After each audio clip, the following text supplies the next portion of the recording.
চারপাশে উৎসবের আমেজ। মসজিদের মাইকে ঘোষণা হচ্ছে আগামীকাল প্রথম রোজা। দোকানপাশের শেষ মুহূর্তের কেনাকাটা চলছে।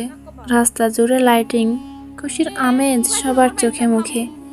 আমি বাসা থেকে বের হয়েছিলাম শুধু একটু হাঁটতে। রাতের ঠান্ডা বাতাস আমার গালে লাগছিল, আকাশে পূর্ণিমার চাঁদ। কিন্তু ঠিক তখনই একটা কান্নার শব্দ শুনে আমার পা থমকে গেল। একটা ছোট ছেলে রাস্তার ধারে বসে কাঁদছিল। তার বয়স খুব বেশি না হলে 7 বা 8 বছর হবে। গায়ে ময়লা জামা, পায়ে জুতো নেই। আমি কাছে গিয়ে নরম গলায় জিজ্ঞেস করলাম, কাঁদছো কেন? ছেলেটা চোখ মুছল, তারপর বলল, রমজানে মা বাবা একসঙ্গে ইফতার করতেন, এবার তারা নেই। আমার বুকের ভেতর একটা মোচড় দিয়ে উঠল। আমি স্তব্ধ হয়ে গেলাম। রমজান এলেই আমরা ইফতার, সেহরি, নামাজ এসব নিয়ে ব্যস্ত হয়ে যাই, কিন্তু এই ছোট ছেলেটার কাছে রমজানের অর্থ ছিল মা বাবার সঙ্গে ইফতার। আর এই বছর সে একা।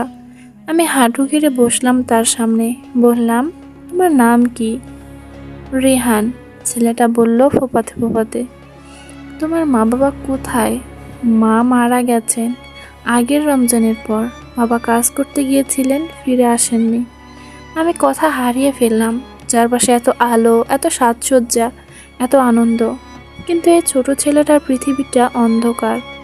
আমি জানতাম না কি করব, শুধু হাতটা বাড়িয়ে বললাম, চলো আমার সঙ্গে। রেহান প্রথমে ইস্ততট করলো, তারপর আমার হাত ধরলো। আমি ওকে নিয়ে কাছের একটা হোটেলে গেলাম। নতুন রমজানের প্রথম রাত। রেহান না খেয়ে থাকলে কিভাবে হয়? আমি তাকে খেতে দিলাম। প্রথমে লাজুক লাগছিল ওর, তারপর ক্ষুধার জ্বালায় খাওয়া শুরু করলো। আমি শুধু চেয়ে চেয়ে দেখছিলাম, রমজান মানে কি শুধু ইফতার আর সেহরি, নাকি তার চেয়ে বড় কিছু? ছোটবেলা থেকে আমি শিখেছি রোজা মানে সকাল থেকে সন্ধ্যা পর্যন্ত না খাওয়া।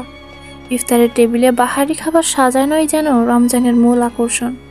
কিন্তু আজ এই রিহান আমাকে নতুন করে শিখিয়ে দিল রমজানের আসল অর্থ। রমজান মানে শুধু উপবাস থাকা নয়, রমজান মানে অন্যের কষ্ট বুঝতে পারা। রমজান মানে ত্যাগ, দয়া, মমতা। ও রমজান মানে একে অপরের পাশে দাঁড়ানো। আমি সিদ্ধান্ত নিলাম, রিহান এই রমজানে একা থাকবে না।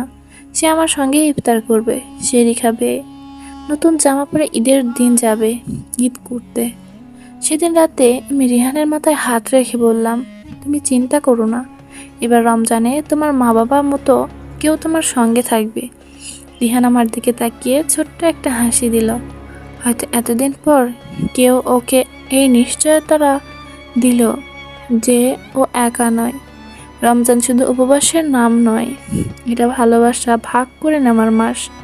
আমি সেদিন সত্যিই বুঝলাম রমজানের আসল অর্থ কী।